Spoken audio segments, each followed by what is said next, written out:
آج کا موضوع بڑا پیارا موضوع ہے۔ یہ موضوع ہمیں اور آپ کو ایک بہت اہم سبق دیتا ہے۔ ہر ایک جوان کی تمنا ہے کامیاب ہونا، ترقی پانا اور بلندیوں تک جانا، اونچائیوں تک جانا، بڑے بڑے عہدوں کو پانا، ہر طرح سے اسے اپنے نام کا روشن کرنا۔ وہ چاہتا ہے کہ جو میں چاہتا ہوں میری چاہتیں پوری ہو جائیں۔ لیکن یاد رکھیے پیارے جوانوں، نبی کریم صلی اللہ علیہ وسلم کی زندگی ہمارے لیے ماڈل ہے، نمونہ ہے۔ آپ صلی اللہ علیہ وسلم کی نسبت پر جو آج کا واقعہ ہے، میں اس سے پہلے سے آپ کو لے کے چلوں۔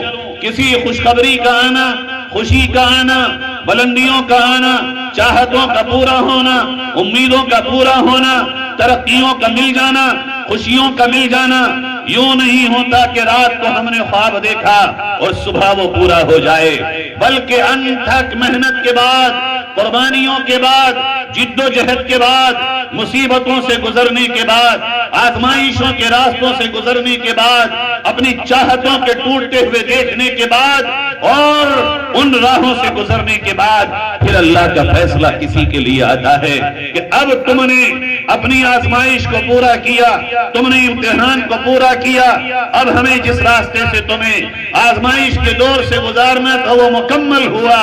اب ہم آپ کے لیے خوشخبری کا اعلان کرتے ہیں۔ سفر معراج در حقیقت پوری امت کو یہی سبق دیتا ہے۔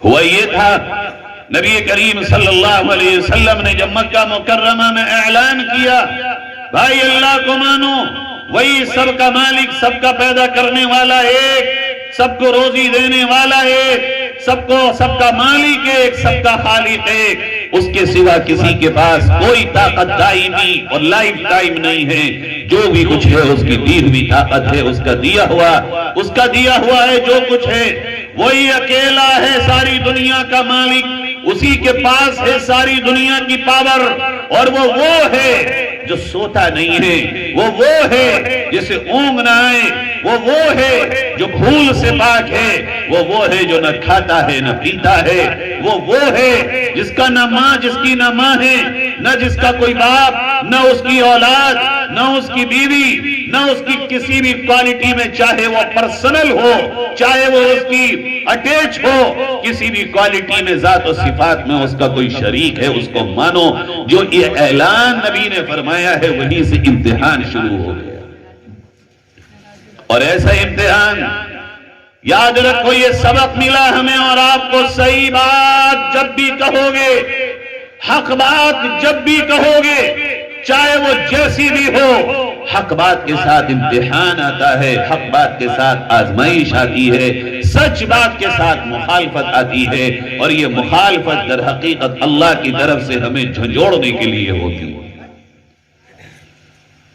اب مخالفت کا دور شروع ہوا، اور ایسا دور شروع ہوا مخالفت کا کہ جس کے صدقے میں ساری کائنات کو بنایا گیا، اسی کے سر پہ کوڑا ڈالا جا رہا ہے۔ ایسا دور کہ جس کے پیروں کے نیچے جنت کی قالین بھی بچھے تو وہ اس ہستی کے مقام کا حق ادا نہیں ہو سکتا، اس ہستی کے پیروں کے نیچے کانٹے بچھائے جا رہے ہوں، ڈھیلے مارے جا رہے ہوں، اور پھر اس ہستی کے ساتھ جو لوگ کھڑے ہو جائیں انہیں تپتے ہوئے ریت پہ لٹایا جا رہا ہو، ان کے سینوں پہ پتھر رکھے جا رہے ہوں، ان کے گلے میں پھندے ڈال کر انہیں گھوڑوں کی ٹانگوں میں باندھ کر کھچیڑا جا رہا ہو، ان کے چٹائیوں میں بند کر کے پٹائی کی جا رہی ہو۔ کیا آپ اور ہم آج اس کا تصور کر سکتے ہیں کہ یہ ہمارے اور آپ میں سے کسی کے ساتھ ایسا ہو پائے گا؟ یہ امتحان نبی صلی اللہ علیہ وسلم اور نبی کے ساتھیوں کا شروع ہو گیا۔ اب جب یہ امتحان چلتا گیا، یہاں تک ایک وقت آیا کہ سارے نبی کریم صلی اللہ علیہ وسلم کے مخالفوں نے اعلان کیا پلاننگ کر کے کہ جو بھی محمد کا ساتھی ہو، اور یہ خود محمد صلی اللہ علیہ وسلم، ان کا سوشل بائیکاٹ کر دیا جائے۔ اب ان کے ساتھ لین دین منع، شادی بیاہ منع، ان کے ساتھ کھانا پینا منع، ان کے ساتھ بول چال منع۔ یہ معمولی چیز تھی یہاں تک ہوا کہ اب یہ اس بستی میں بھی نہیں رہ پائیں گے. آقا صلی اللہ علیہ وسلم نے اپنے تمام ساتھیوں کو لیا اور مکے میں ایک چھوٹی سی پہاڑی میں گھاٹی ہے جس کا نام ہے شیاب ابن ابی طالب. آپ سارے ایمان والوں کو لے کر اس گھاٹی میں چلے گئے. ایک دن نہیں, ایک مہینہ, 2 مہینے نہیں, 1 سال نہیں, 2.5 سال مکمل نبی اور نبی کے ساتھیوں نے بائیکاٹ کی زندگی گزاری. اور کیسا مرحلہ تھا وہ؟ اتنا خطرناک مرحلہ. کھانا ختم, پانی ختم, دانا ختم, یہاں تک کہ جب سب کچھ ختم ہوا صحابہ نے پیڑوں کے پتے, وہاں پیڑ ہمارے آپ کے یہاں نہیں, یہاں کی طرح نہیں ہوتے کہ جن کے پتے میٹھے ہوں, یا تو وہاں نیم ہوگا یا بکان ہوگا. اس طرح کے کڑوے پیڑوں کے سوا وہاں پہاڑوں پہ کچھ نہیں ہوتا, چونکہ سوکھے پہاڑ.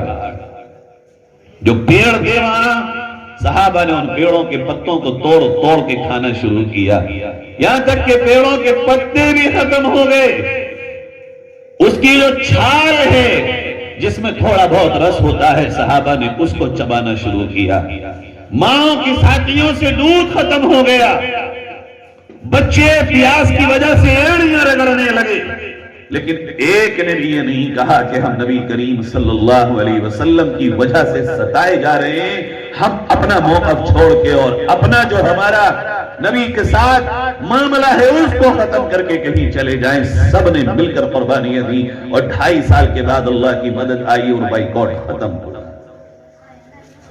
آج سننے میں جیسے میں نے چند منٹوں میں بتا دیا, یہ 2.5 سال منٹوں میں نہیں گزرتے پیارے جوانوں. اس کے بعد پھر اور امتحان, یہاں تک کہ نبی کریم صلی اللہ علیہ وسلم کا سب سے زیادہ کوئی اگر مددگار بن کے کھڑا ہوتا تھا آپ کے چچا ابو طالب.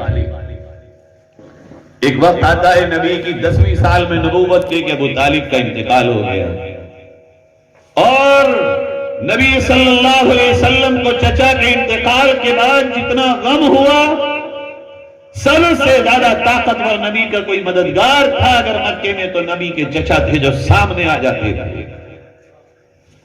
ابھی انتقال ہوا چچا کا اور آپ غم میں ہیں. اب دوسری اگر کوئی ہستی تھی جو نبی کے ساتھ نبی کے غم میں کھڑے ہو کر نبی کو تسلی دیتی تھی تو وہ نبی پاک صلی اللہ علیہ وسلم کی پاک بیوی اور ہماری روحانی ماں حضرت خدیجہ الکبریٰ رضی اللہ تعالی عنہا. یہ ایسی ڈھال کی نبی کی کہ باہر جب نبی کو ستایا جاتا تھا اور نبی گھر میں آتے تھے تو ان الفاظ سے تسلی دیا کرتی تھی کہ نبی کا غم ہلکا ہو جایا کرتا تھا. 5ویں دن چچا کے انتقال کے بعد یا علماء لکھتے ہیں 10ویں دن ادھر چچا رخصت ہوئے, ادھر 5ویں یا 10ویں دن حضرت خدیجہ الکبریٰ بھی رخصت ہوئے. اب نبی کی تسلی دینے والے جو 2 سب سے بڑی ہستیاں تھیں وہ دونوں دنیا سے گئیں. نبی کو اتنا غم ہوا کہ کتابوں میں لکھا ہے اللہ رب العزت نے اس سال کا نام ہی عام الحزن رکھ دیا کہ وہ سال غم کا سال ہے کہ نبی پہ آزمائش کی اور غموں کی برسات ہوئی. اب نبی ٹوٹ کر رہ گئے. آپ کی مکے میں مخالفت کی لہر چل رہی. اب سارے لوگ کھل کر کے نبی کی مخالفت میں میدان میں ہیں کہ اب نبی کے چچا بھی گئے, بیوی بھی گئی اور یہ ٹوٹ چکے ہیں, لہذا اب ان کو چاروں طرف سے گھیرا جائے. اس وقت آپ صلی اللہ علیہ وسلم نے فیصلہ کیا کہ چلو میں طائف جاتا ہوں, وہاں میرے کچھ رشتہ دار بھی ہیں اور 3 جو مشہور لوگ ہیں ان سے جا کر کے میں ملاقات کرتا ہوں, شاید وہ سچائی کو قبول کر لیں, شاید وہ مان لیں کہ میں جو بات کہتا ہوں وہ سچ ہے. اگر وہ مان لیں گے تو مجھے اور میرے ساتھیوں کو ایک اچھا ٹھکانہ اور اچھے لوگ مل جائیں گے. نبی صلی اللہ علیہ وسلم زید بن حارثہ رضی اللہ تعالی عنہ جن کو آپ نے منہ بولا بیٹا بنایا تھا اور جو آپ کے خادم بھی تھے ان کو ساتھ لے کر کے چل گئی. جب پہنچے وہاں جا کر کے جب ان سے بات کی تو وہ 3 بھائی تھے اور تینوں آج کے دور میں ہم کہیں کسی علاقے کا کوئی ٹھیکیدار ہو جس کے ہاتھ میں سارے فیصلے ہوں, یا بادشاہ ہو اور لوک تنتر نہ ہو, جو وہ کہے وہی قانون, جو وہ بولے وہی ججمنٹ، جو وہ کہے وہی آخری فیصلہ ہو۔ اس حیثیت کے وہ تینوں بھائی تھے۔ ایک کے پاس آپ گئے اور کہا انا رسول اللہ، میں اللہ کا رسول ہوں، میں اللہ کی طرف سے کچھ پیغام لے کے آیا ہوں۔ ساری بات نبی نے بیان کی۔ اس نے کہا اچھا آپ رسول ہیں، اور نبی کی شان میں بے پناہ گستاخیاں کی اور توہین کی، اور کہا آپ ہی کو بنا کے بھیجا اللہ نے، کوئی اور نہ ملا۔ آپ کا دل بڑا ٹوٹا۔ آپ دوسرے بھائی کے پاس گئے، اس نے کہا میں تو آپ سے بات ہی نہیں کروں گا۔ آپ تیسرے کے پاس گئے، اس نے مذاق اڑایا، اور مذاق اڑا کر کے پھر نبی سے کہا آپ جا سکتے ہیں۔ ادھر نبی طائف سے واپسی کا ارادہ کرتے ہیں، ادھر وہ اپنے ہی محل میں جو اس کے کارندے تھے انہیں بلاتا اور کہتا ان کے پتھر مارو اور ان کا مذاق بناؤ۔ اوباش قسم کے لڑکے نبی کریم صلی اللہ علیہ وسلم کے پیچھے لگ گئے اور ہاتھوں میں کنکریاں اٹھاتے اور نبی کے مارتے۔ زید بن حارثہ رضی اللہ عنہ اپنے سر کو نبی کی طرف کر دیتے، یہاں تک کہ حضرت زید کا پورا سر زخموں سے لہو لہان ہو گیا۔ نبی کریم صلی اللہ علیہ وسلم کے جسم مبارک پر پتھریاں پڑتی، اور آپ نے شاید دیکھا وہاں کے پتھر گول نہیں ہوتے ہمارے یہاں کی طرح، کالے ہوں گے اور نوکیلے ہوں گے، گولائی مشین سے ہوتی، اور ہمارے یہاں ندیوں کے پتھر قدرتی گول ہوتے ہیں، نوکیلے نہیں ہوتے۔ وہاں کے پتھر اکثر نوکیلے ہوتے ہیں، گول نہیں ہوتے۔ وہ پتھر نبی کے جسم پہ پڑتا اور کھال کو چھیل دیتا، یہاں تک نبی کے جسم پہ پتھر لگے کہ آپ صلی اللہ علیہ وسلم کے پورے جسم سے اتنا خون نکل آیا کہ جو آپ کے جوتے تھے ان جوتوں میں پانی کی طرح خون بھر گیا۔ آپ تھک کر اور زخموں کے درد سے مجبور ہو کر بیٹھ گئے۔ جب بیٹھے تو ان نوجوانوں نے جو بدنصیب تھے، بدقسمت تھے، اور انہوں نے اپنی بدنصیبی کو آواز دی تھی، نبی کے دونوں کاندھے پکڑ کے پھر کھڑا کر دیا۔ ہائے جس کے لیے ساری کائنات پیدا کی گئی ہو، آج اس کے امتحان کا تصور تو کر کے دیکھو۔ پھر کھڑے ہوئے اور آپ چلے، پھر انہوں نے کنکریاں مارنا شروع کی، یہاں تک کہ ایک باغ آ گیا، اور اس باغ میں آپ صلی اللہ علیہ وسلم نے اس کے کنارے آرام کرنے کے ارادے سے بیٹھ گئے۔ اندر بیٹھے ہوئے اس کے مکے کے دو مالک ہیں، انہوں نے دیکھا اور دیکھ کر کے ان کے دل پہ نرمی آئی، اور اپنے خادم عداس سے کہا جاؤ دیکھو آج ہمارا ہی خاندانی بھائی کتنا مجبور ہے، بہت پریشان ہے، انگور لے کر کے جاؤ اور کچھ انگور کھلا دو۔ وہ خادم یہودی تھا، آیا اور نبی کریم صلی اللہ علیہ وسلم کے ہاتھ میں سامنے انگور پیش کیے۔ جیسے ہی انگور پیش کیے آپ نے کہا بسم اللہ، اور انگور اٹھا کر کے آپ نے کھایا۔ اداس نے جو دیکھا فوراً انگور کا طبق رکھا، آپ کے ہاتھوں کو چوما، پیشانی کو چوما، اور آپ سے کہنے لگا کیا آپ اللہ کے رسول ہیں، کیا آپ نبی ہیں؟ چونکہ بسم اللہ پڑھتے ہوئے میں نے مکے میں کسی کو نہیں سنا۔ آپ نے کہا میں نبی ہوں، تم کون ہو؟ کہنے لگے میں نصرانی اور یہودی ہوں۔ تو آپ نے پھر اس کو اسلام پیش کیا، فوراً وہ مسلمان ہو گیا، اور جیسے ہی وہ مسلمان ہوا، ادھر یہ واقعہ چل ہی رہا ہے، آسمان میں سے ایک آواز آتی ہے یا محمد صلی اللہ علیہ وسلم۔ آپ نے یوں دیکھا تو حضرت جبریل تھے اور بڑے غصے میں ہیں، اور کہتے ہیں محمد اللہ نے مجھے بھیجا ہے، اور یہ میرے ساتھ ملک الجبال پہاڑوں کا فرشتہ ہے۔ فوراً اس نے سلام کیا، یا محمد سلام علیہ، اے محمد آپ پر میں سلام پیش کرتا ہوں۔ اللہ نے مجھ سے کہا ہے میرے محمد سے پوچھ لو، اگر وہ اجازت دیں تو مکے اور طائف کے بیچ میں، مکہ اور طائف کے دونوں کناروں پر جو پہاڑ ہیں ان کو ملا کر کے ان دونوں بستیوں کا بھوسا بنا دیا جائے، اور پھر کوئی آپ کو ستانے والا نہ رہے۔ یارو اس وقت کی دعا نبی کی یاد کریں۔ آج کی میری اور آپ کی تکلیفیں، آج کے میرے اور آپ کے دکھ، آج مجھے اور آپ کو تکلیف دینے والا رب کعبہ کی قسم کوئی ایسا نہیں ہو سکتا جس نے نبی کے مقابلے کی تکلیف ہمیں اور آپ کو دے دی۔ اس وقت آپ کہتے ہیں نہیں جبریل یہ کیسے ہو سکتا ہے، انا رحمت للعالمین، میں تو رحمت بنا کے بھیجا گیا ہوں، اور میں یہ دعا کرتا ہوں اللہ یہ نادان ہے، مگر ان کی نسلوں کو اور انہیں ہدایت دے کہ یہ اپنی ہی قوم میں بھیجے ہوئے نبی کو پہچانتے نہیں ہیں اور ستاتے ہیں۔ اے اللہ ان کو ہدایت دے کہ یہ میری قوم نادان ہے۔ اس موقع پر بھی نبی کریم صلی اللہ علیہ وسلم نے دعا فرمائی۔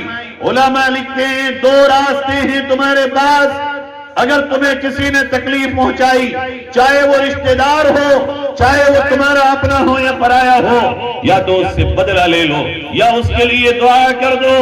بدلہ لوگے کوئی تمہیں ثواب ملنے والا نہیں، اور اگر اس کے لیے ہدایت کی دعا کر دو گے اور وہ اپنی غلطیوں سے توبہ کر کے ہدایت پر آ گیا، جب تک وہ نیکیاں کرے گا اور ان نیکیوں کی بدولت اس کی اولاد نیکیاں کرے گی، اللہ تمہارے خزانوں میں تمہارے نام اعمال میں اس کے ثواب کو لکھتا رہتا ہے۔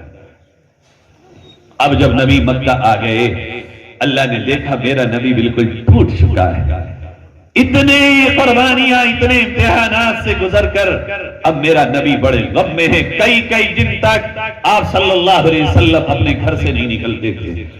ایک دن مکے والوں نے جب بہت ستایا تو آپ اپنا گھر چھوڑ کر کے ام ہانی رضی اللہ تعالی عنہا کے گھر جا کر کے لیٹ گئے۔ اس رات اللہ نے میرے نبی کو وہ خوشخبری سنائی، حضرت جبریل سے کہا جبریل جاؤ اور جا کر کے میرے محبوب محمد مصطفیٰ صلی اللہ علیہ وسلم کو آج میرے پاس لاؤ۔ آج میں اپنے نبی کے غموں میں وہ خوشخبری ڈال دوں گا کہ میرا نبی آج کے بعد کسی غم کو نہ دیکھے گا۔ حضرت جبریل آئے، حضرت ام ہانی کے یہاں نبی کو جگایا اور حرم لے کر کے آئے، اور حرم میں کعبے کے ساتھ جو ایک چھوٹی دیوار ہے وہ بھی کعبہ ہے، اس کا نام ہے حکیم۔ وہاں آپ صلی اللہ علیہ وسلم کو لٹایا اور آپ کی اوپن ہارٹ سرجری، دنیا کی پہلی اوپن ہارٹ سرجری کی گئی۔ وہاں آپ صلی اللہ علیہ وسلم کا سینہ چاک کیا گیا، دھویا گیا، اور اس میں حکمت اور اللہ کی طرف سے دانائی کو ڈال کے پھر اس کو سی دیا گیا، اور پھر آپ صلی اللہ علیہ وسلم کے لیے وہاں ایک سواری کو پیش کیا گیا۔ علماء لکھتے ہیں کہ جب یہ سواری آئی جس کا نام براق تھا، جو گدھے سے تھوڑا بڑا اور خچر سے تھوڑا چھوٹا تھا، تو وہ ہنانے لگا۔ ہوتا نا اگر بیٹھے تو سواری سکون سے ہو جانور، لیکن وہ تھوڑا سا ہلنے لگا۔ حضرت جبریل نے اس کو مخاطب کر کے فرمایا، اے براق تم جانتے ہو کون تم پہ سوار ہونے والا ہے؟ یہ محمد رسول اللہ صلی اللہ علیہ وسلم ہیں، اور تم شوخی کر رہے ہو۔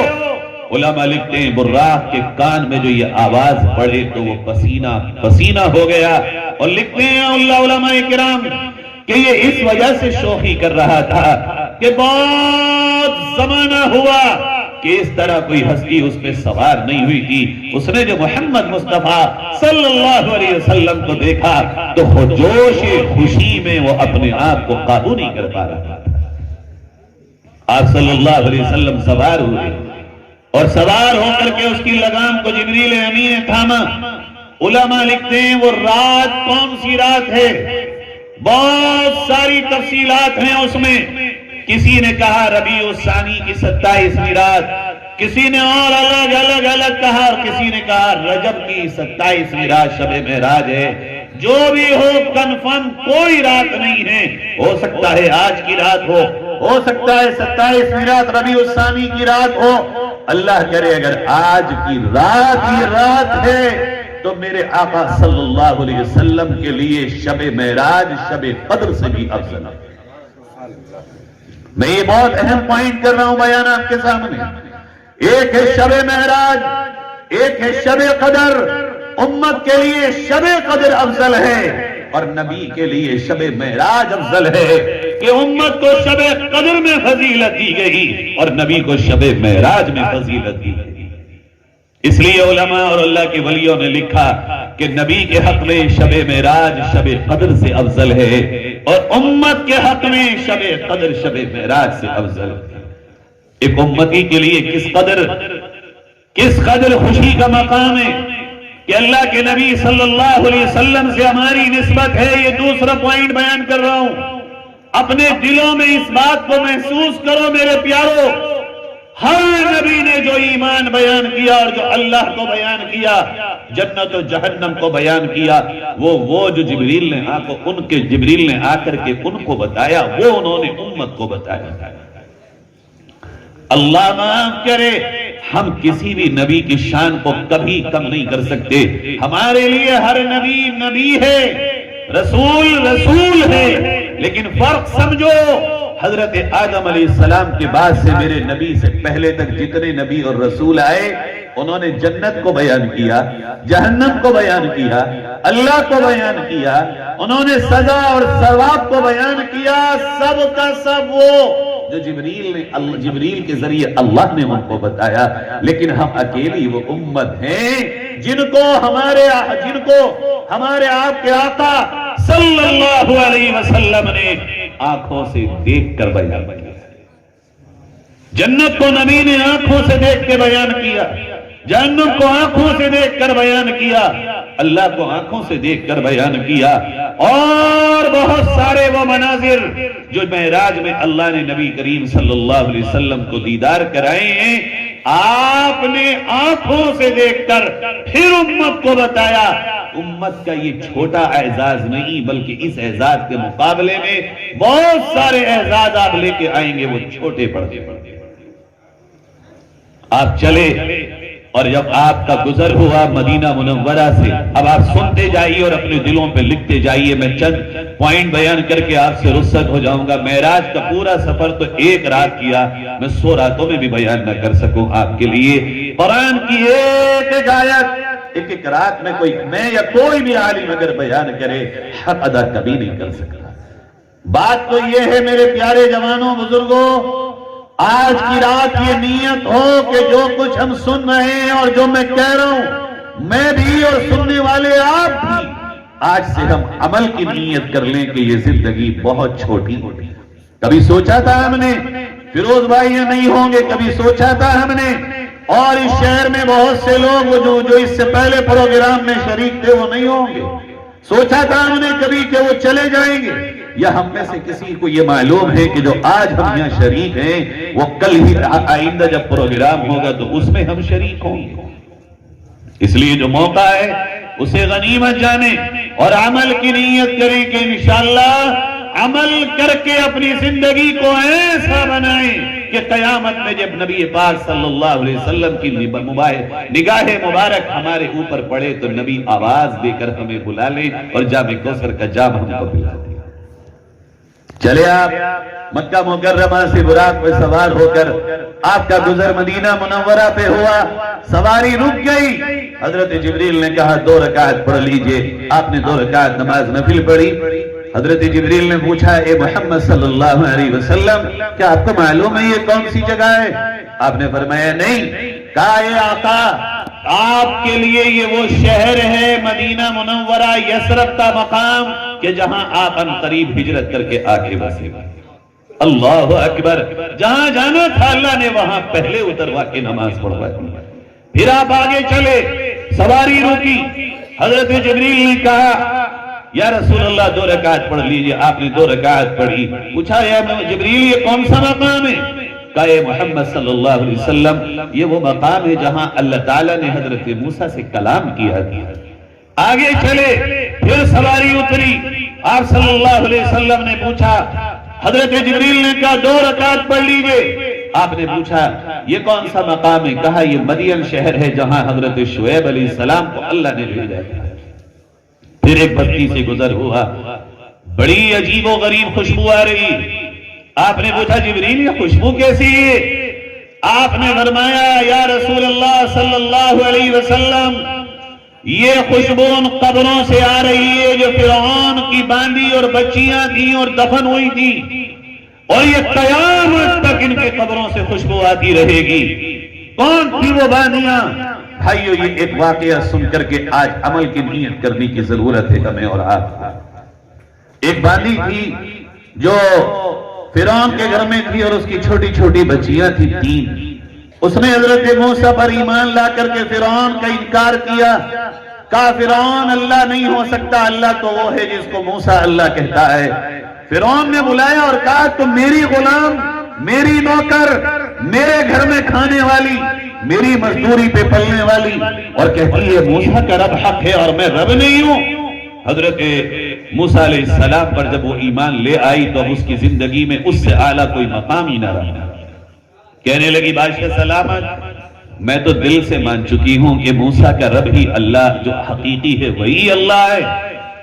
آپ اللہ کیسے ہو سکتے ہیں؟ کیسے آپ رب ہو سکتے ہیں؟ بہت سی باتیں اس نے کی۔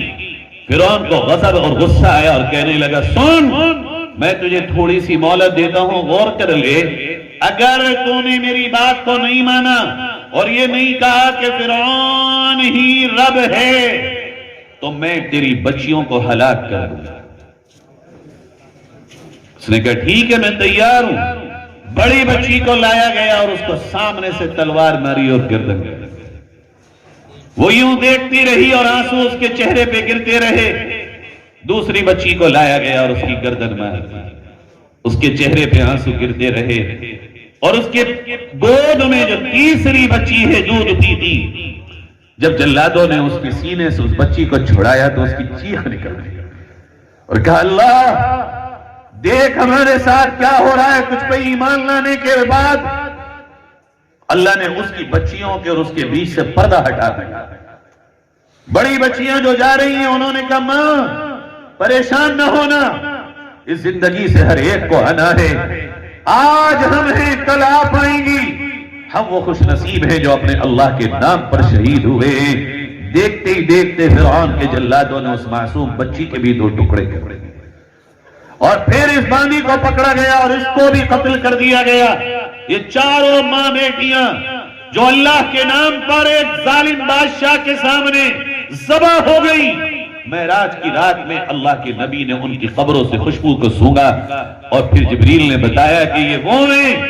خالی یہ واقعہ بیان کرنا مقصد نہیں ہے، اگر معراج کی رات میں نبی کو خوشبو سنگانا ہی مقصد ہوتا، خدا کی قسم نبی کے پسینے میں تو وہ خوشبو ہے جو جنت میں بھی نہیں۔ خوشبو سنگانے کے پیچھے کوئی بیک گراؤنڈ ہے، کوئی سبق ہے ہمارے اور آپ کے لیے، کوئی درس ہے ہمارے اور آپ کے لیے۔ کچھ کہا جا رہا ہے ہم سے اور آپ سے، اور یہ کہا جا رہا ہے حق بات، سچ بات، حق بات کے لیے اگر تمہیں کسی بھی حد تک جانا پڑے گزر جانا، اس لیے کہ زندگی تو بہرحال جانی ہے، آج نہیں کل جائے گی، آج نہیں کل مٹ جائے گی، مگر حق پہ مٹو گے ہمیشہ زندہ رہو گے۔ حد سے پیچھے ہٹ کے اگر اپنے ضمیر کا سودا کر لو گے تم ایک دن نہیں روز روز مرو گے، اور یہ موت تمہاری قیامت تک باقی نہیں۔ یہ ہے معراج کے واقعے کا، اس واقعے کا پس منظر اپنے دلوں میں اللہ کے سوا کسی کا خوف نہ رہنا، چاہے وقت کا کتنا ہی بڑا بادشاہ کیوں نہ ہو، اگر وہ انسانیت کا دشمن ہو، اگر وہ انسانیت کا قاتل ہو، اگر وہ انسانیت کے لیے مسیحا نہ بن سکے اور تمہارے لیے تمہارے مالوں پر، جانوں پر، عزت پر، آبرو پر آ جائے، یاد رکھو نہ تم ہمیشہ رہو گے نہ وہ ظالم ہمیشہ رہے گا۔ اگر تم امر ہونا چاہتے ہو ظلم کے خلاف کھڑے ہو جانا، اور اگر روز روز گھٹ گھٹ کے مرنا چاہتے ہو تو ظلم سے سمجھوتا کر کے اپنے آپ کو برباد کرنا۔ اور یہ کون کرے گا؟ یہ کریں گے جوان۔ میں یہ نہیں کہہ رہا ہوں کہ فساد کرو، یہ نہیں کہہ رہا ہوں کہ اراجکتا کرو، میں اس کے پس منظر میں آپ سے یہ نہیں کہہ رہا ہوں کہ آپ سڑکوں پہ اترو، میں یہ کہہ رہا ہوں جس دور میں جب بھی ظلم کے خلاف امن کے ساتھ کھڑے ہونے کا جو سب سے بہتر طریقہ ہو، ظلم کی ہمیشہ مخالفت کرو، کبھی ظالم کے ساتھ نہ کھڑے ہو۔ اور یہ کون کہہ رہا ہے؟ یہ نبی کریم صلی اللہ علیہ وسلم اپنی امت سے کہہ رہے ہیں انصر اخاک ظالما و مظلوما، اپنے بھائی کی مدد کرو چاہے وہ ظالم ہو یا مظلوم ہو۔ صحابہ نے پوچھا مظلوم کی مدد تو کر سکتے ہیں، بھوکا ہے تو کھانا کھلائیں، پیاسا ہے پانی پلائیں، کپڑا نہ ہو تو کپڑا دے دیں، اگر وہ اور پریشانی میں ہو تعاون کر دیں۔ اللہ کے نبی ظالم کا کیسے تعاون کریں؟ فرمایا ظالم کا تعاون اس کے ظلم سے اس کے ہاتھوں کو روکو، اس طرح کرو۔ اور میں نے یہ بات کہی، آپ نے یقیناً یہ سمجھا ہوگا کہ میں کسی ایک پس منظر میں کہہ رہا ہوں، نہ سب سے بڑے ظالم جوانوں ہم ہیں، سب سے زیادہ ظلم ہم نے اپنی جانوں پر کیا ہے، سب سے زیادہ دشمن اپنے آپ کے ہم ہیں۔ ہم یہ جانتے ہوئے کہ اللہ ایک دن ہم سے قیامت میں حساب لے گا، پھر اللہ سے دور والی زندگی گزار رہے ہیں، ہم سے بڑا ظلم کون اپنی جانوں پر؟ ہم یہ سمجھتے ہیں کہ کوئی اور ظلم کرے تو ظالم، ہمارا ظلم کرے تو وہ اچھا ہو جائے، یہ پیمانہ کبھی نہیں چلے گا۔ ظالموں کی برادری ایک ہے اور مظلوموں کی برادری ایک ہے۔ ظالم میرا بھائی ہو، ظالم میرا باپ ہو، ظالم میرا خاندانی ہو، وہ ظالم ہے۔ مظلوم دشمن ہی کیوں نہ ہو، وہ مظلوم ہے۔ ظالم کے ساتھ کھڑے ہونے پر تمہاری نسلیں تباہ ہو جائیں گی۔ کوئی حق مارنے والا ظالم، دیواروں کو دبانے والا ظالم، پیسوں کو مارنے والا ظالم، سو سو کر کے عبادتوں سے دور جانے والا ظالم، قرآن تاک میں رکھا ہو اور کھول کر کے اس کو نگاہوں سے نہ دیکھنے والا، اپنی جان پہ ظلم کرنے والا ظالم ہے۔ جسی طرح جیسے کوئی خودکشی کر لے، کھانا سامنے ہو اور بھوکا بیٹھا بیٹھا مر جائے، بالکل اسی طرح ایمان والا قرآن ہو، مسجد ہو، اللہ کے نبی کی شریعت ہو، اور وہ دیکھتے دیکھتے دنیا سے چلا جائے اور نبی کا عاشق بن کے نہ جائے، اس سے بڑا ظالم کوئی۔ میرے پیارو، اس کے بعد نبی کریم صلی اللہ علیہ وسلم بیت المقدس پہنچے، اور بیت المقدس میں آپ نے نبیوں کی امامت فرمائی، اور آپ صلی اللہ علیہ وسلم کو وہ مقام عطا کیا گیا جو کائنات میں اپنی مرضی سے کسی کو نہیں مل سکتا، اور وہ مقام تھا نبیوں کے امام ہونے کا۔ امام الانبیاء، ہمارے آپ کے آقا حضرت محمد مصطفیٰ صلی اللہ علیہ وسلم کو قرار دیا گیا، اور بیت المقدس فلسطین میں اللہ کے نبی نے سارے نبیوں کی امامت فرمائی۔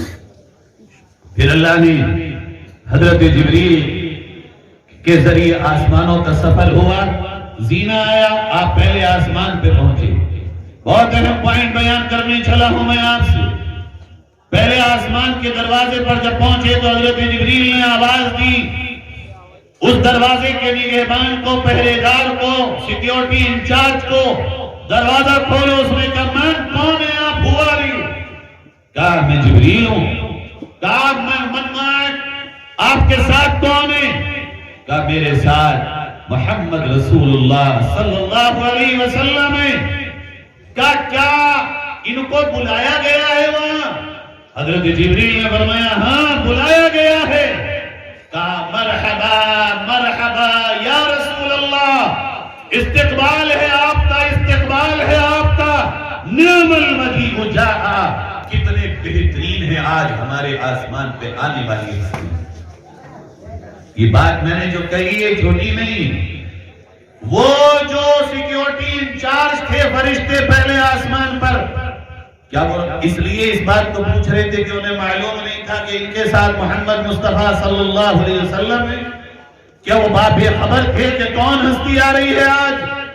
نہیں، انہیں معلوم تھا، لیکن اس معراج کے سفر میں یہ پیغام دے دیا گیا، نظام نظام ہے، قانون قانون ہے، امانت امانت ہے، جو ذمہ داری تمہیں دی گئی ہے اسے پوری کرو، اس کے بعد پھر اس کا استقبال کرو۔ یہ فارمیلٹی تھی جو ہمیں اور آپ کو یہ سبق دیتی تھی کہ نظام نظام۔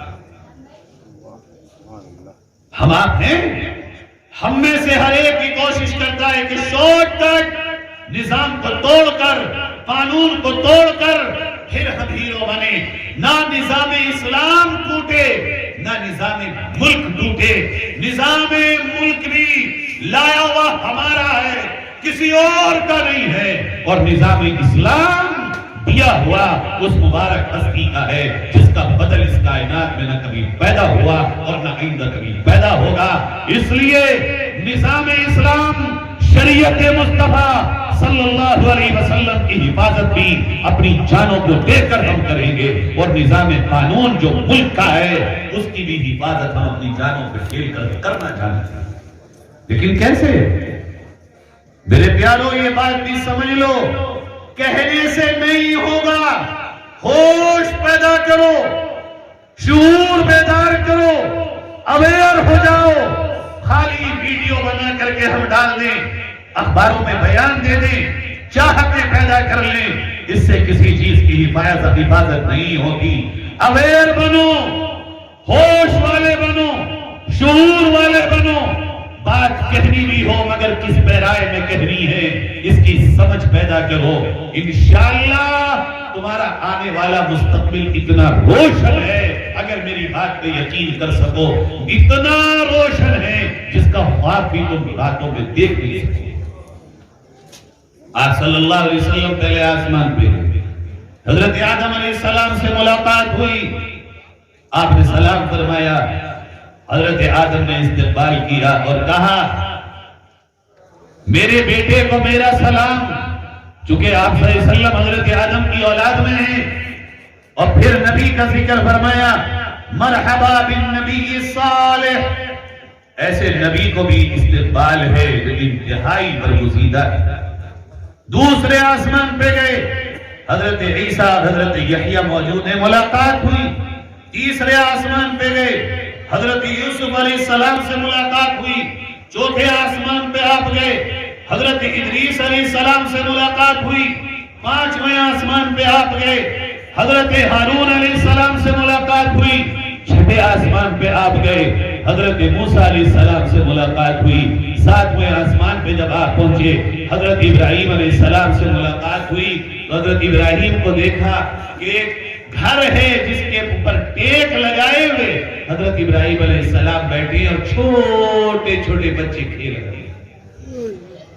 حضرت جبریل صاحب نے پوچھا یہ میرے والد ابراہیم ہیں، چونکہ آپ جو نسل میں ہیں وہ ابراہیم علیہ السلام کے بیٹے اسماعیل علیہ السلام کی طرف سے۔ کہا، آپ نے سلام فرمایا، حضرت ابراہیم نے استقبال فرمایا، اور پھر آپ آگے چلے اور سدرۃ المنتہا آیا۔ سدرہ کہتے ہیں عربی میں بیر کے پیڑوں کو۔ آپ وہاں پہنچے تو جبریل رک گئے۔ اب میں اپنی بات کو آخر اور بڑی اہم نکات کی طرف لا رہا ہوں، پیارو۔ جبریل نے کہا یا رسول اللہ میری یہ آخری حد ہے، ایک قدم بھی اگر میں نے آگے بڑھایا میں جل کر کے راکھ ہو جاؤں گا، یہی حد ہے میری، اس سے آگے قدم نہیں جا سکتا۔ آپ نے فرمایا پھر اب تو آپ کو اکیلے آگے جانا ہے، اب آپ ہیں اور آپ کا وقت ہے۔ آپ صلی اللہ علیہ وسلم آگے جاتے ہیں۔ اب اس بیچ میں آپ کو 3 باتیں بتاتا ہوں، وہ جو اس کے علاوہ نبی نے دیدار فرمائی۔ نبی کا اسی رات میں ایسے لوگوں سے گزر ہوا کہ جن کے ناخن تانبے کے ناخن 9 کیلے، اور وہ اپنے چہروں کو چھیل رہے ہیں اور سینوں کو پھاڑ رہے ہیں۔ آپ کو دیکھ کے بڑی حیرانی ہوئی کہ یہ کون لوگ ہیں جو اپنے ہاتھوں سے اپنے ناخن اور اپنے چہروں کو چھیل رہے ہیں، اپنے سینوں کو چھیل رہے ہیں۔ جبریل علیہ السلام نے فرمایا اے اللہ کے پاک نبی صلی اللہ علیہ وسلم، یہ وہ لوگ ہیں جو دنیا میں اپنے ہی بھائیوں کا گوشت کھاتے تھے۔ آپ نے فرمایا گوشت کھاتے تھے؟ کون؟ کہ یا رسول اللہ یہ وہ لوگ ہیں جو کسی کی پیٹھ کے پیچھے غیبت کرتے تھے اور برائی کرتے تھے، یہ وہ ہیں جن کی سزا آپ کو اللہ نے دی ہے۔ آپ نے دیدار فرمایا ہے۔ پیاروں، معراج کی رات کا پیغام یہ ہے، برائیاں پیٹھ پیچھے نہ کرو، اس کی بھیانک سزا ہے، بلکہ لوگوں کی اچھائیاں بیان کرو۔ برائیاں بیان کرنے سے نفرت پھیلتی ہے، اچھائیاں بیان کرنے سے محبت عام ہوتی ہے۔ اگر ہم کسی کی اچھائی بیان نہیں کر سکتے، برائی کرنے کا بھی حق ہمیں نہیں دیا گیا۔ اور کتنا بڑا پاپ جو نبی نے اسی رات میں دیدار فرمایا کہ جیسے کوئی انسان اپنے سگیا بھائی جس کا جنازہ پڑا ہو اور چھری سے گوشت کاٹ کے کھا لے، جتنا بھیانک جرم یہ ہے، اس سے بڑا جرم ہے برائی۔ لوگ یوں کہتے ہیں، ہم تو وہ کہہ رہے ہیں جو اس میں ہے، جھوٹ تھوڑے ہی بول رہے ہیں۔ صحابہ نے فرمایا یا رسول اللہ اگر واقعی اس میں وہ برائی موجود ہو تو؟ آپ نے فرمایا تبھی تو غیبت ہے، اگر اس میں موجود نہ ہو اور ایسی بات کو بیان آپ کریں گے تو یہ تو الزام ہے جو غیبت سے بھی بڑھا ہے۔ میں یہاں کے سیاسیوں سے، سماجی قائدین سے، رہنماؤں سے، نوجوانوں سے کہنے آیا ہوں، کسی کے لیے اپنی زبان سے برائیاں اور الزام کے جملے نہ نکالنا، کوئی تمہیں سونے کی روٹی نہیں دے گا، البتہ کسی اور کے لیے اپنی آخرت کو تباہ کر لو گے، اور یہ اپنی ہی ہاتھوں سے اپنے چہرے اور سینے کو نوچنے کا کہیں حشر نہ دیکھتا ہے۔ اچھائی بیان کرو، اگر کسی کا ساتھ ہے دل سے دو، دعائیں دو، سچائی کے ساتھ محنت کرو، سچائی دلوں پہ ہمیشہ قائم رہتی ہے، اور جھوٹ اور فریب دے کر انسان 4 دن سے زیادہ زندہ نہیں رہتا۔ میں آپ کو ایک بڑی حیران کن بات بتاؤں، ہمارے آپ کے یہاں غیبت اور نفرت ایک عام سی بات ہے۔ 2 لوگوں میں اگر کوئی بات ہو رہی ہے، اس میں تیسری بات برائی نہیں، یہ تو ایسا ہے، یہ ویسا ہے، اس کے اندر یہ کمی ہے۔ اگر کوئی اندھا جا رہا ہے، اس کو کہیں گے اندھا جا رہا ہے، چاہے وہ ہندو ہو یا مسلمان ہو۔ کالا جا رہا ہے تو کالا کہہ دیا، کالا ہے تو کالیا کہہ دیا، زیادہ اگر بھورا ہے تو بھورا کہہ دیا، لنگڑا ہے تو لنگڑا کہہ دیا، اس کی زبان سے کوئی بری بات نکل رہی ہے تو عیب ڈال دیا۔ یاد رکھو، اس کو آپ نے لنگڑا، کالا، لولا، بہرا نہیں بنایا، اس کو آپ نے کالا گورا نہیں بنایا، بنانے والا وہ رب ہے۔ کسی بھی انسان کے اندر عیب نکالنے والا در حقیقت اللہ کو چیلنج دینے والا ہے۔ اس لیے میرے پیارو، اپنے اندر یہ چیز پیدا کرو کہ آج سے انشاءاللہ اس شب معراج میں نبی نے جس بھیانک منظر کو دیکھا تھا، اس منظر سے ہمیں اور آپ کو انشاءاللہ بچنا ہے، اور غیبت اور برائی کبھی کسی کی نہیں کریں گے۔ 99 برائی ہوں، ایک تو اچھائی ہوگی، کوئی اسی کو بیان کر دو۔ پتہ ہے کیا ہوتا ہے فاسد فائدہ؟ میں قسم کھا کے آپ سے کہتا ہوں، تجربہ کر کے دیکھ لینا، اگر کسی کی ایک اچھائی کو آپ بیان کریں گے نا، تو اس کو دوسری اچھائی کرنے کا حوصلہ ملے گا۔ یا کھڑے ہوئے شاعر کو ایک شعر پہ داد دو گے، دوسرے کا حوصلہ ملے گا۔ اور اگر کسی کے گناہوں پہ اسے ملامت کرو گے، تو ایسا ہے، تو ایسا ہے، تو ایسا ہے، وہ جو ایک نیکی کرتا تھا ہماری غلط حرکت کی وجہ سے، اس کو بھی چھوڑ۔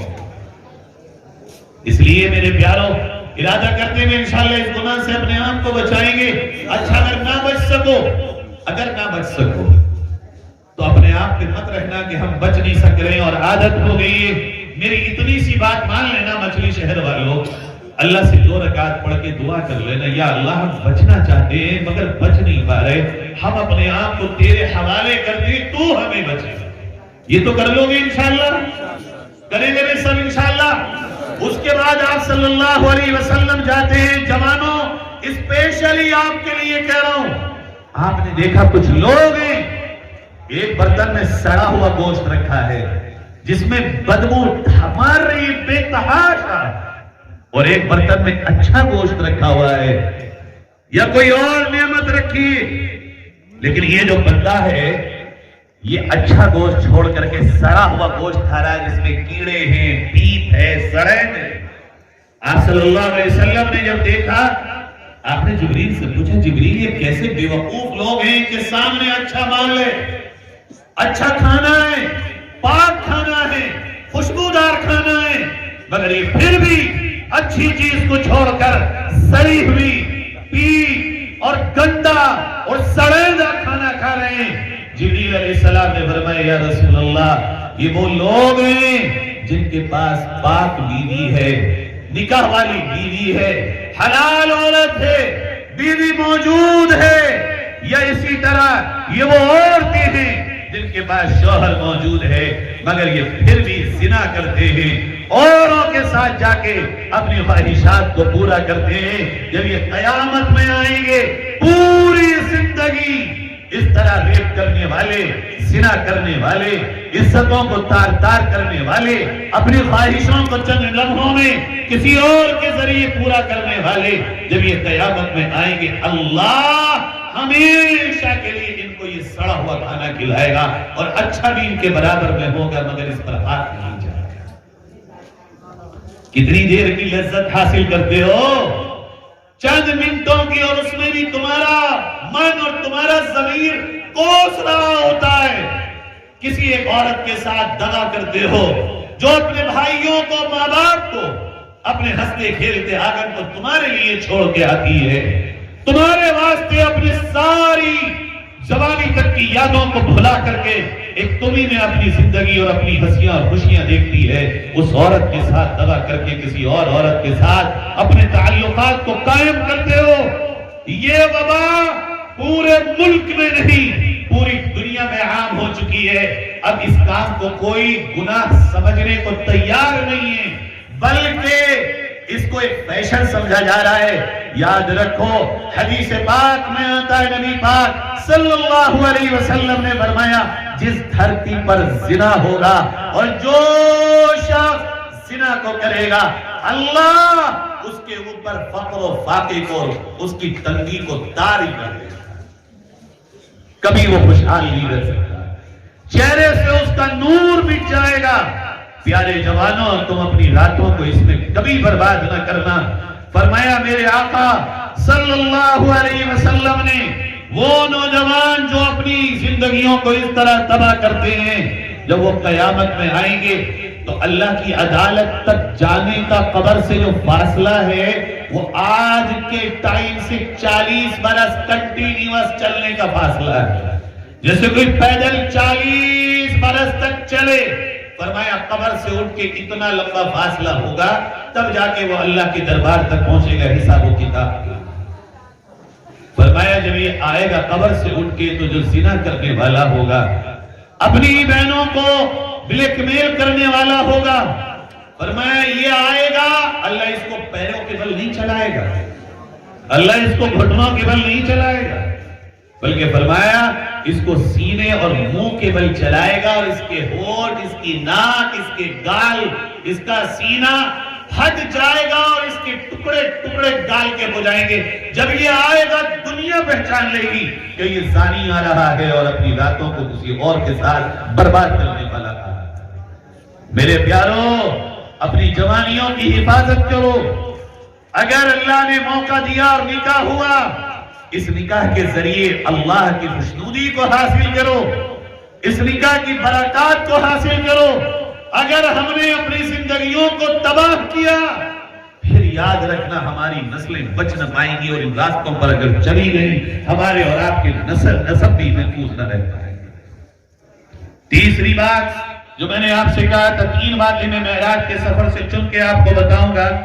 آپ صلی اللہ علیہ وسلم ایک ایسی قوم پہ گزر ہوا کہ جن کے پیٹ بڑے بڑے پہاڑوں کے برابر ہیں، اور آپ نے دیکھا تو آپ حیران رہ گئے. ان کے پیٹوں میں سانپ اور بچھو بہت بڑے بڑے، حدیث میں آتا کلبیت، گھروں کے معنی میں جتنے بڑے بڑے گھر ہوتے ہیں وہ پیٹوں میں ٹہل رہے ہیں، اور یہ پڑے ہوئے ہیں، چیخیں مار رہے ہیں، کوئی ان کا سننے والا نہیں. آپ نے جبریل سے پوچھا، جبریل کون لوگ ہیں؟ آپ نے فرمایا کہ یا رسول اللہ، یہ وہ لوگ ہیں جن کو اللہ نے مال دیا تھا مگر یہ زکوٰۃ ادا نہیں کی. میں آپ سے ایک سچائی کہنے آیا ہوں، اگر مسلمان ایمانداری سے زکوٰۃ کو نکال دے، زکوٰۃ کو ایمانداری سے نکال دے، ایک مسلمان اس بستی میں کبھی بھیک مانگنے والا نہیں ہو سکتا. اور یہ زکوٰۃ نکالنا تمہارے لیے مال کی کمی کا باعث نہیں ہے، بلکہ زکوٰۃ نکالنے والوں کے مال کی حفاظت اللہ رب العزت اپنے ذمہ لے لیتا ہے. پارلیمنٹ کی جو مسجد ہے اس میں ہمارے یہاں کے ایک امام ہے رامپور کے، مولانا محب اللہ، وہ کہتے ہیں میری بیوی، ان کا انتقال ہو گیا، سنبھل کی ان کی بیوی تھی، کہ میری بیوی حج پہ میرے ساتھ تھی. مینا میں شیطان کو کنکری مارنے کے بعد جب ہم باہر نکلے تو میری بیوی کی انگوٹھی گم گئی. میں کسی صحابی کا یا بہت بڑے کا واقعہ نہیں سنا رہا ہوں، یا ابھی کا جو زندہ ہے ان کا سنا رہا ہوں آپ کو. کہنے لگے میری بیوی نے کہا کہ آپ یہاں کھڑے ہو جائیے، میں انگوٹھی ڈھونڈنے جا رہی ہوں. میں نے کہا پاگل ہو گئی ہے، اتنی بھیڑ میں جا رہی ہو؟ کہا اچھا آپ رک جائیے، میں آ رہی ہوں. کہنے لگے وہ گئی ایسے جیسے پلک جھپک رہا ہو، اور جلدی سے انگوٹھی ہاتھ میں لا کے مجھے دکھا دی، میں انگوٹھی لے آئی. میں حیران ہو گیا، اور میں نے اس سے پوچھا میں مولوی ہو کہ اتنا ایمان والا نہیں؟ تجھے کیسے یقین تھا کہ تیری انگوٹھی اس بھیڑ میں تجھے مل جائے گی؟ کہنے لگی مجھے اس لیے یقین تھا کہ جس دن میں نے یہ انگوٹھی خریدی تھی اور جب میرا وقت سال آیا زکوٰۃ دینے کا، میں نے اپنی ناک کی لونگ اور ناک کی جو ایک چھوٹی سی ایک سلائی ہے سونے کی، انگوٹھی تو دور کی بات ہے، میں نے ایک ایک چیز کی زکوٰۃ نکال دی تھی۔ اور تمہیں مولویوں سے سنا ہے زکوٰۃ جس مال سے نکال دی جائے وہ اللہ کی حفاظت میں ہے۔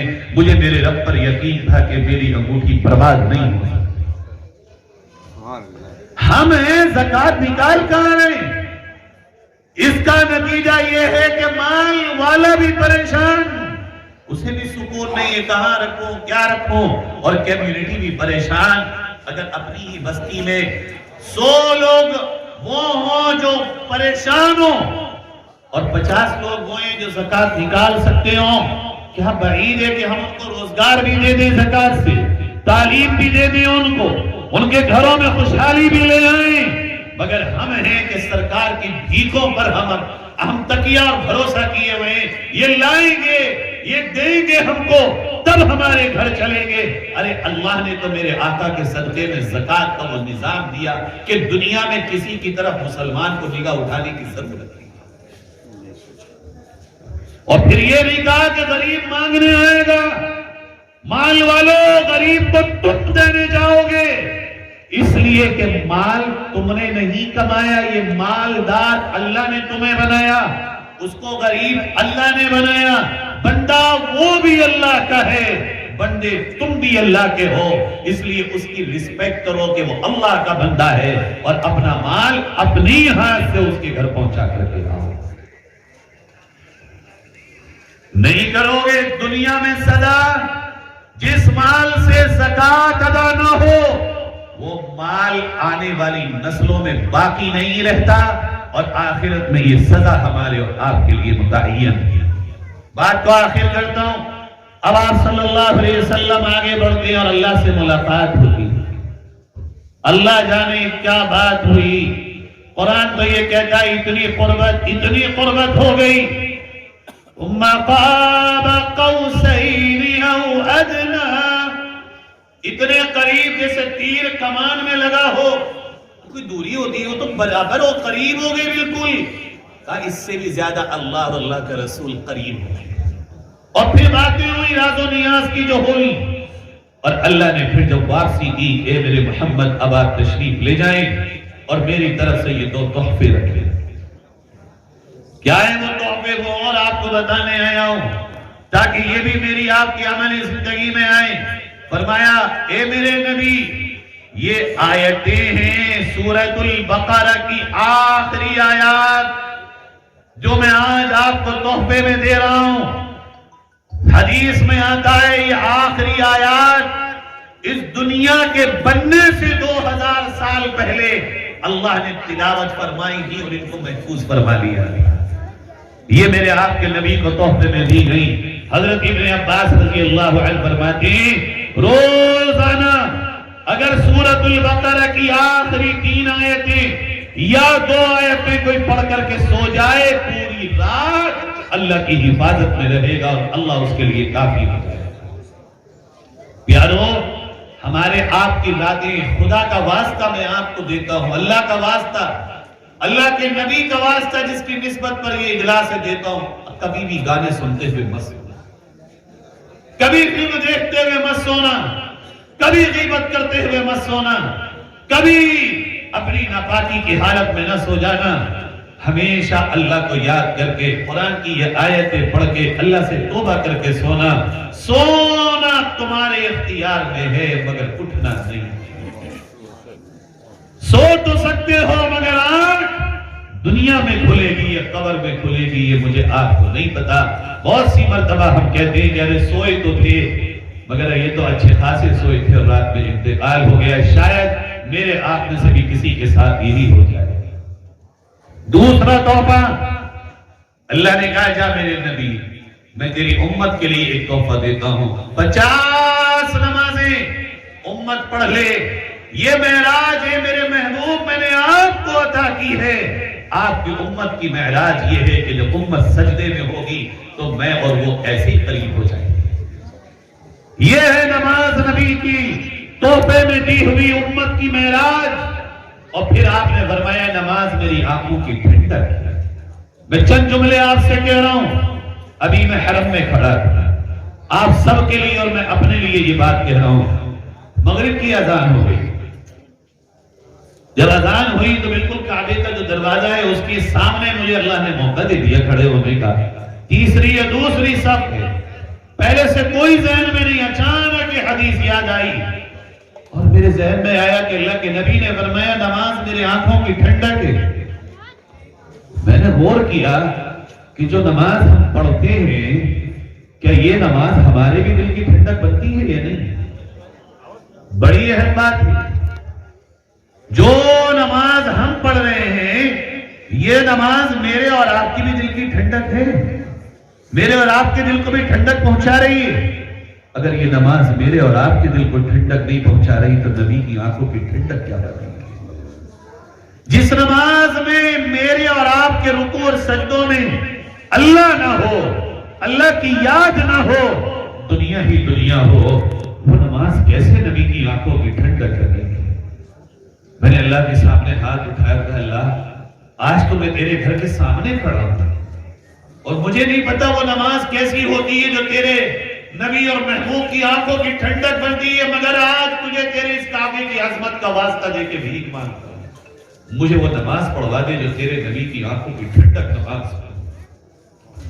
میں نہیں سمجھتا، مجھے نہیں معلوم وہ کیا ٹھنڈک بنے گی نہیں بنے گی، مگر میں آپ سے قسم کھا کے کہتا ہوں پوری نماز جو مغرب کی پڑھی ہے میں نے زندگی میں ایسی نماز ہی نہیں پڑھی۔ کم سے کم ہر نماز سے پہلے یہ تصور میں تو لاؤ کہ نماز ہے کیا؟ گئے اور جلدی جلدی وضو کیا اور امام کے جا کر کے جلدی سے ہم نے ہاتھ باندھے اور ایک فارمیلٹی ادا کر دی۔ اور اللہ کے پیارے بندوں، نبی کے عاشقوں، یہ نماز تمہاری معراج اور میرے اور آپ کے نبی کی آنکھوں کی ٹھنڈک ہے، یہ چھوٹی موٹی چیز نہیں ہے۔ قرآن کہتا ہے جب بندے کا سر سجدے میں ہوتا ہے، معراج میں نبی سے کہا اللہ نے ہم اتنے قریب ہو گئے کہ جیسے تیر کمان آپس میں مل جاتے ہیں، اور پھر اللہ کہتا میرا بندہ جب سجدے میں سر رکھ دیتا ہے تو میں اپنے اور اپنے بندے کے سارے پردے ہٹا دیتا ہوں اور پھر اس سے کہتا ہوں اقترب، آ میرے قریبا اور قریبا اور لمبا سجدہ کر، مانگ کیا مانگتا ہے مجھ سے۔ اور دنیا کے سامنے بھیک مانگنے والوں، وہ رب جو خود کہہ رہا ہو مانگ کیا مانگتا ہے اس سے بھی تو مانگ کے دیکھتے، جو روز ہمیں اور آپ کو بلاتا ہو ہر تہجد کی نماز کے وقت میں روزانہ اللہ پہلے آسمان پہ آ کے آواز دلاتا ہے مانگنے والوں اٹھو، کیا مانگتے ہو میں تمہیں دینے کو تیار ہوں، گنہگاروں اٹھو میں تمہیں معاف کرنے کی طلب رکھتا ہوں، آؤ حاجت مندو مجھ سے سوال کرو۔ بھائیوں اس دنیا کے سامنے سوال کرنے جاتے ہیں، لائنوں میں کھڑے ہوتے ہیں، منتیں کرتے ہیں، صاحب بڑی امیدوں کے ساتھ آیا ہوں، بڑی حسرتوں کے ساتھ آیا ہوں، آپ کے سوا کوئی راستہ نہیں تھا، کبھی اس انداز میں اللہ سے بھی تو مانگ کے دیکھ لو، اللہ تیرے سوا میری کوئی امید نہ رہی، تو ہی پیدا کرنے والا، ماں کے پیٹ میں تو نے پالا، مولا میں تجھ سے نا امید نہیں ہو سکتا، جس طرح دنیا سے مانگتے ہو کم سے کم ایسی اللہ سے مانگ کے دیکھ لو، خدا کی قسم کبھی دنیا میں کسی کے آگے سر نہیں جھکے۔ مانگتے کہاں ہیں ہم؟ مانگتے کہاں ہیں ہم؟ اس نماز کو ہم نے سمجھا کیا؟ اور دنیا والے کوئی میڈل دے دیں اسے سنبھال کے رکھتے ہیں ہم، یہ میڈل میرے باپ کا ہے، یہ مجھے راشٹرپتی سے ملا، یہ مجھے اس سے ملا۔ ارے نماز میڈل وہ ہے جو اللہ نے نبی کو تحفے میں دیا اور نبی مجھے اور آپ کو تحفے میں دے کے گئے۔ 50 نمازیں آپ آئے، اب ذرا تصور کی دنیا میں جاؤ، حضرت موسیٰ کے پاس چھٹے آسمان پہ آئے، موسیٰ نے کہا یا رسول اللہ محمد صلی اللہ علیہ وسلم واپس جاؤ، امت نہیں پڑھ پائے گی۔ پیارو آپ کے اور میرے خاطر نبی 9 مرتبہ اللہ کے پاس گئے، نبی کی آنکھوں کی ٹھنڈک کے لیے 5 مرتبہ طور میں مسجد نہیں آتی، تیرے میرے لیے کہ میری امت پہ زیادہ نہ ہو جائے، تیرے میرے لیے کہ میری امت پریشانی میں نہ پڑ جائے۔ 9 مرتبہ اللہ کے پاس کہ اللہ کرم کر دے، میری امت کمزور ہے۔ اللہ نے کہا 5 کام، 9 کو ملٹیپلائی 5 اگر کریں گے برابر 45 ہوا، 45 نمازیں کم ہوئی، 5۔ حضرت موسیٰ نے کہا اور چلے جاؤ۔ کہ موسیٰ اب مجھے غیرت آتی ہے، اللہ سے کہتے ہو بس اب یہی تھی۔ ادھر نبی آئے ہیں، ادھر اللہ کی طرف سے فوراً وحی آ گئی، جبریل جا کر کے کہو اپنے میرے محبوب سے جو میں نے 45 کم کی ہیں وہ عمل میں کی ہیں، اجر میں نہیں، امت کو بتا دینا 5 پڑھو گے ثواب پورے 50 کا درجہ۔ ارے میں اور آپ ایسے دنیا تو دنیا مانگنا، مانگو یہ کہ اللہ موت سجدے میں آ جائے۔ کیا خوش نصیب ہے وہ جس کی موت سجدے میں آئے۔ عراق کے ایک اللہ والے تھے، ہر روز یہ مانگتے تھے اللہ ویسی موت دینا جو تجھے پسند ہو، ویسی موت دینا جو تجھے پسند ہو۔ رمضان کا مہینہ 27 میراج شب قدر کی، ریاض الجنہ جنت کی کیالی، حضور کے روزے کا پڑوس، تہجد کی آخری رکعت کا آخری سجدہ اور موت۔ کامیاب وہ نہیں ہے جو دنیا میں کامیاب ہوا، کامیاب وہ ہے جس کی موت کامیاب ہو۔ کامیاب وہ ہے جو مرتے ہوئے کامیاب ہو کے چلا گیا، کامیاب وہ ہے جو موت کے وقت اپنے ایمان کو سلامت لے کے چلا گیا۔ دنیا کی کامیابیاں ختم ہو جانے والی، جس نے موت کے وقت اپنی حفاظت کر لی اور اللہ نے اس کے ایمان کو بچا لیا، کامیاب وہ۔ اس لیے پیارو ہر حال میں نماز کی پابندی کریں، اور نماز فارمیلٹی کے طور پہ خدا کا واسطہ نہ پڑھنا۔ ہر دم یہ تصور کر کے جب کھڑے ہو آدھا سیکنڈ اللہ سے کہہ لو اللہ وہ نماز جو معراج والی نماز ہے، وہ نماز جو آپ کے حبیب میرے آقا کی آنکھوں کی ٹھنڈک والی نماز ہے، مجھ سے پڑھنا نہیں آتی، تو پڑھوا دے۔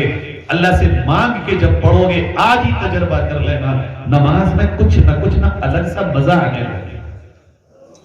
آخری بات آپ سے کہہ کے رخصت ہوتا ہوں، اور یہ بات میں بہت اہم بات آپ سے کہنے چلا اسی معراج کے حوالے سے۔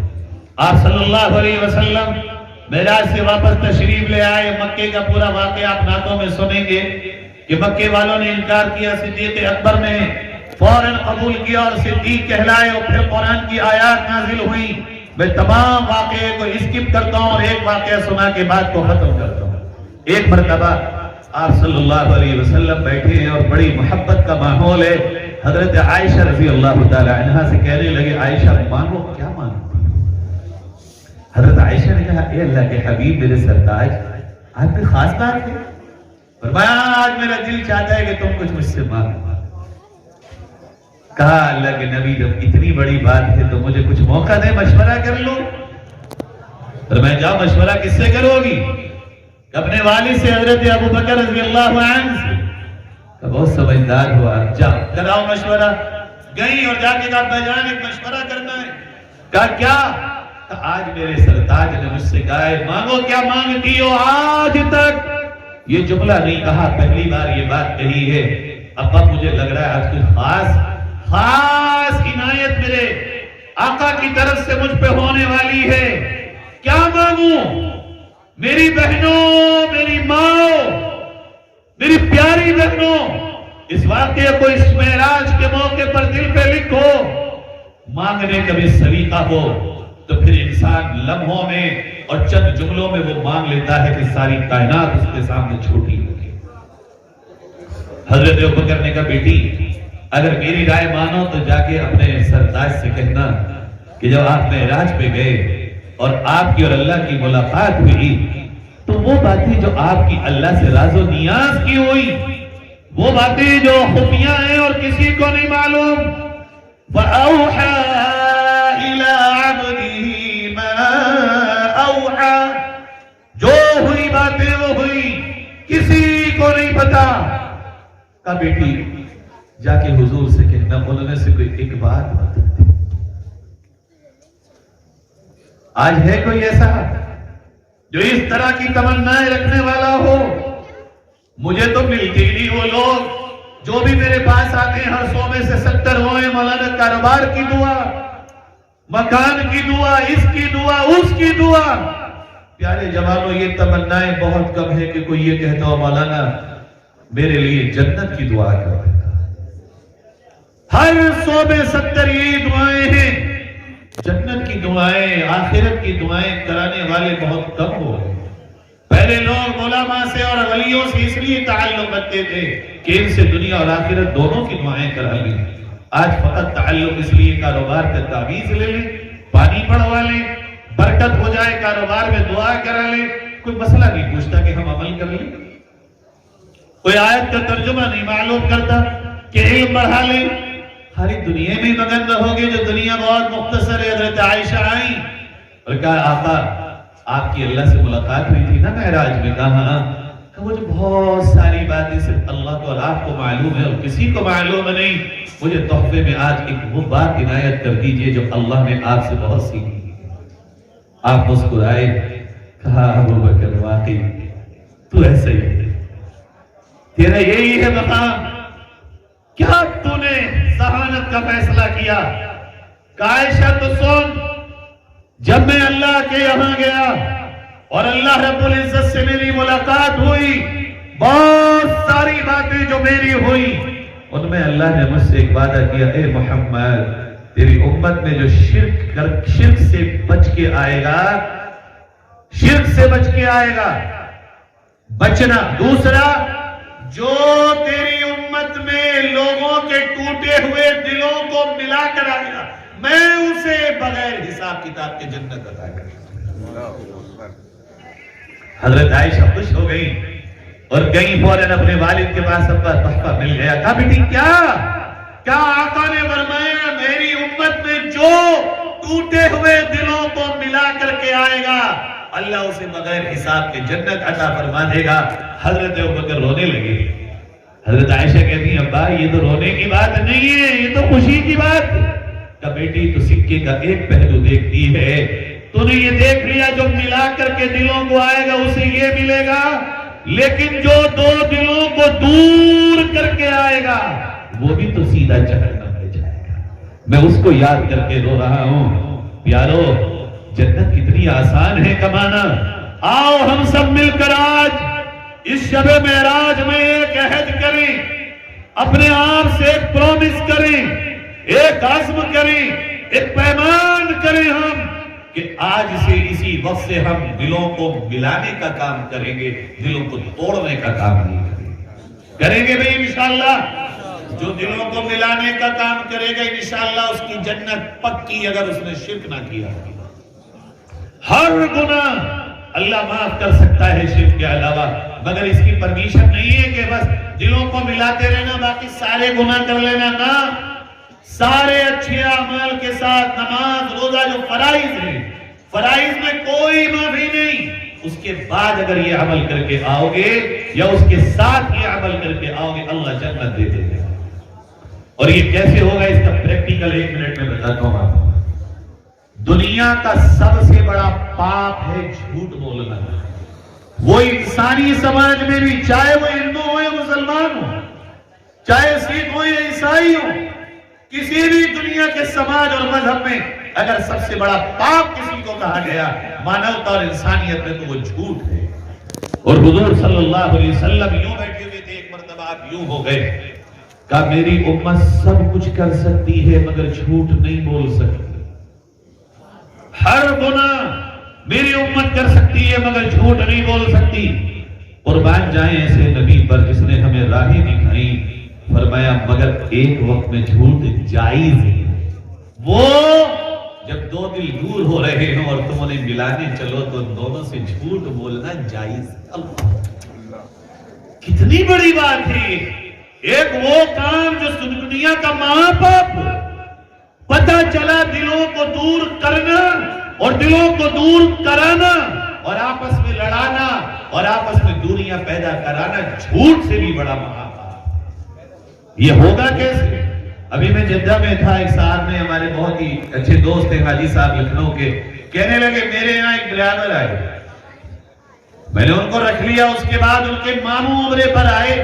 جب میری ان سے ملاقات ہوئی تو کہنے لگے ارے حاجی جی آپ نے اس کو رکھ لیا بھانجے کو، یہ ایسا یہ ویسا یہ ویسا. کہنے لگے مولانا ہمیں یہ حدیث یاد آ گئی، ہم نے ان کے ماموں سے کہا کہ آپ ایسے کہہ رہے ہیں بھانجے کو، مگر بھانجے سے تو جب ہماری ملاقات ہوتی ہے تو وہ یہ کہتا ہے کہ جب بھی جاؤ وہاں تو ماموں کے بھٹے سے اینٹیں لینا، ماموں ہمارے بہت ایماندار ہیں، ماموں بہت شریف ہیں، ماموں ہمارے بہت اچھے ہیں، ماموں بہت نمازی ہیں، ماموں ہمارے دین پہ خرچ کرتے ہیں۔ بولے جو میں صحیح باتیں کر سکتا تھا میں نے وہ اپنی طرف سے ان کے سامنے رکھ دی، لیکن ان کا پاسا پلٹ گئے، کہنے لگے حاجی صاحب میرا مطلب یہ نہیں تھا کہ وہ غلط ہے، میرا مطلب یہ تھا کہ وہ ڈرائیوری میں ہاتھ کا کچا ہے، ذرا سنبھال کے چلو۔ یہ ہے اثر۔ ہم اگر دونوں طرف جائیں، ظاہر ہے ایک آدمی اپنے دکھڑا سنائے گا، میرے ساتھ اس نے یہ کیا اور وہ صحیح ہوگا۔ اب اس وقت میں ہمارا آپ کا رول یہ ہوتا کہتے باقی بات بہت خراب کی، یہ تو بہت ہی غلط، یہ والی بھی بہت غلط، یہ والی بھی بہت غلط، اس پر تو اس کو واقعی کچھ کہنا چاہیے اور میں بھی جا کے بات کروں گا، یہ رول غلط ہے، ہونا یہ چاہیے۔ اس کا پورا دکھڑا سنو اور پھر کہو بھائی جان ویسے آپ اتنی تکلیفیں بیان کر رہے، مگر میری جب ان سے ملاقات ہوئی، میں جب ان کے پاس گیا، میں نے آپ کا جب تذکرہ کیا تو ان کی آنکھوں میں آنسو آ گئے اور ایسا لگ رہا تھا جیسے آپ سے ملنے کو بڑے بے چین ہو، اور ایک لفظ انہوں نے آپ کے لیے برائی کا نہیں کہا۔ باتوں کا دلوں پہ اثر ہوتا ہے، کڑوا بولو کڑوا اثر، میٹھا بولو میٹھا اثر، الفاظ دلوں پہ جا کے اثر کرتے ہیں۔ پیارو اس طرح لوگوں کو جوڑنے کا کام کرو، توڑنے کا کام کبھی مت کرو۔ کریں گے نہیں انشاءاللہ؟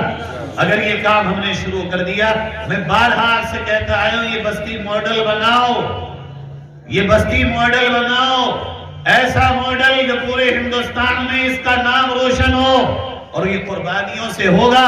یہ چھوٹے چھوٹے عمل ہیں، یہ مت دیکھو کون کیا کر رہا ہے، یہ دیکھو ہم کیا کر رہے ہیں۔ اگر ہم صحیح ہیں تو اللہ موجود ہے جس نے نمرود کو مچھر سے مروا دیا تھا، ہمیں پھر فکر کرنے کی ضرورت نہیں ہے۔ اور اگر ہم غلط ہیں تو پھر سارے زمانے سے امیدیں رکھو، کوئی ہماری حفاظت نہیں کر سکے گا۔ اللہ تعالیٰ آپ کے اس پروگرام کو قبول فرمائے، آپ سب کو اللہ اس کی بہترین جزا نصیب فرمائے، جو کہا گیا سنا گیا اللہ اس پر عمل کی توفیق نصیب فرمائے۔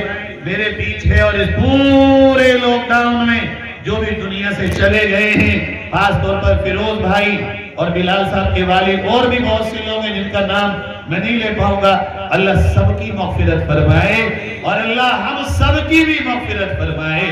ہم سب کو اللہ تعالیٰ جنت الفردوس میں بغیر حساب و کتاب کے داخلہ نصیب فرمائے۔ اللہ اس پورے شہر کو قیامت تک ایمان والوں کے چمکتے نور سے آباد رکھے، آپ کے گھروں کو سرسبز و شاداب رکھے۔ یہ سیرت کمیٹی کو اللہ اسی نام سے قیامت تک آباد رکھے، خدا کرے اس کا نام کبھی تبدیل نہ ہو، نبی کی سیرت سے یہ متصف رہے۔ اللہ آپ جوانوں کو قبول فرمائے۔